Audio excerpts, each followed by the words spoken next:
O karon no baninabod ko ninyo magluto taning ginagmay nga baboy. Limpo nga part sa baboy ra tong kinahanglan ani. Ay kalimtig hugas na diha. Kay ginagmay man na ito luto, na hiwaon po na ito ginagmay ni atong baboy. Ahos bombay ra itong ilamas ani. Magamit ang tagamay mantika pag gisa ni atong lamas. Gisahan na ditso para bibo.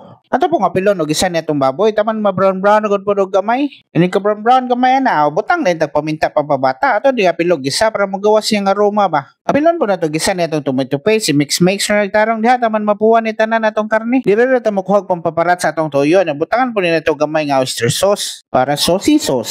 Butang po gamay tubig diha, pampahumok ang atong karne. Pabukawan rin na ito, taman mahumok na itong karne. Well, napabukaw ta diha, andam na ito healthy na ito nga carrots, patatas, ug bell pepper. Kung mahumok na ganina, butang na itong secret ingredients. Kung hapit na ganina maluto, butang na itong healthy na ito nga carrots ug patatas. Katong gihiwa na ito ganihaba na ito, ka? Kung mahumok na ganina itong carrots ug patatas, butang na itong green peas diha. Di po na ito kalimtag butang na itong mga bell pepper, pang pakolor-kolor agad. Patambay-tambayaran na diha, maluto lang na siya giyaha. Ay na, human na din itong giluto. Sa pintundugan diha, ito din yung tilawan, the perfect bite.